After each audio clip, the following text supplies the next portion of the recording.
1967 সালের কথা। গ্রিসের উপকূল থেকে মাত্র কয়েক কিলোমিটার দূরে সমুদ্রের নিচে এমন এক আবিষ্কার হয়েছিল যা পরবর্তী ইতিহাস, প্রত্নতত্ত্ব আর রহস্যপ্রেমীদের ঘুম কেড়ে নেয়।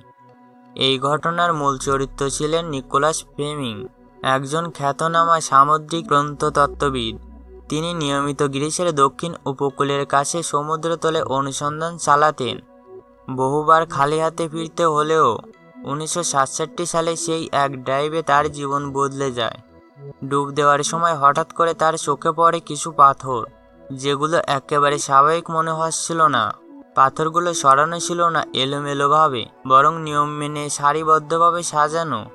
প্রকৃতিতে এমন প্যাটার্ন খুব কমই দেখা যায়। কৌতূহল দমাতে না পেরে নিকোলাস আরও গভীরে নামলেন, আর যতই তিনি সামনে এগোতে লাগলেন ততই স্পষ্ট হতে লাগলো এগুলো আসলে সাধারণ পাথর নয়, একটি প্রাচীন শহরের ভবনের ভিত্তি। হাজার হাজার বর্গ কিলোমিটার জুড়ে ছড়িয়েছিল সেই কাঠামো।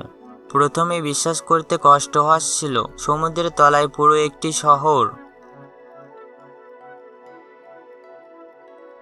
কিন্তু পরের অভিযানে পূর্ণ প্রস্তুতি নিয়ে যখন নিকোলাস তার টিম সহ আবার সেখানে যান, তখন সবাই স্তব্ধ হয়ে যায়। চারিদিকে ছড়িয়েছিল মাটির পাত্র, রান্নার সামগ্রী, বিভিন্ন যন্ত্রপাতি, রাস্তার মতো গঠন, এমনকি পরিকল্পিত ভবনের ভিত্তি। সবকিছু দেখে একটাই কথা পরিষ্কার হয়ে যায়, এটা কোনো সাধারণ বসতি নয়, এটা ছিল একটি পরিকল্পিত নগরী।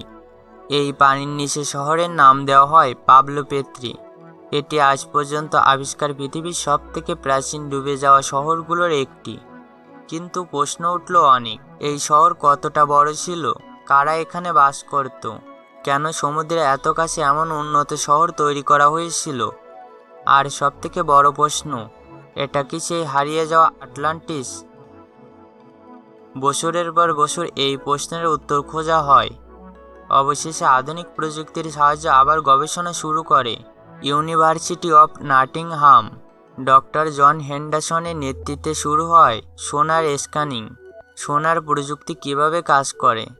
একটি বিশেষ সাউন্ড ওয়েভ পানির নিচে পাঠানো হয়, সেই তরঙ্গ বিভিন্ন কাঠামোর সাথে ধাক্কা খেয়ে ফিরে আসে। কম্পিউটারে সেই তথ্য ব্যবহার করে তৈরি করা হয় 3টি মডেল।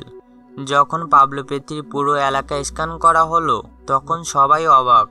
3টি মডেলে স্পষ্ট দেখা গেল বড় বড় ভবন, রাস্তা, খোলা জায়গা, সম্ভবত বাজার বা খেলার মাঠ, সবকিছু আধুনিক শহরের মতো পরিকল্পিত।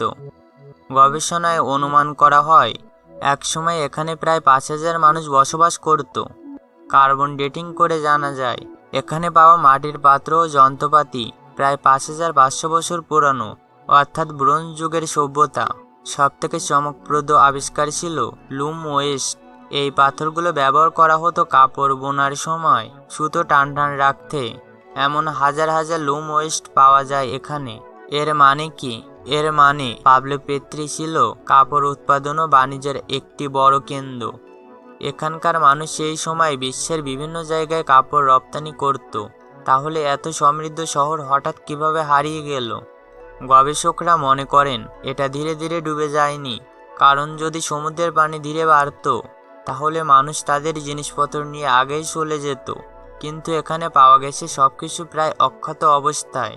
এর মানে সম্ভবত এক ভয়াবহ ভূমিকম্প এক রাতেই পুরো শহরটাকে সমুদ্রের নিচে নামিয়ে দিয়েছিল, এবং তখনই ইতিহাস থেকে মুছে যায় এই ব্যস্ত নগরী। কিন্তু প্রশ্নটা এখনও রয়ে গেছে, এটা কি সেই আটলান্টিস যে আটলান্টিসের কথা গ্রিক দার্শনিক প্লেটো লিখেছিলেন প্রায় 11-12 হাজার বছর আগে? নাকি আটলান্টিস এখনও কোথাও লুকিয়ে আছে আমাদের চোখের আড়ালে? এই প্রশ্নের উত্তর হয়তো এখনও সময়ের গর্ভে রয়ে গেছে।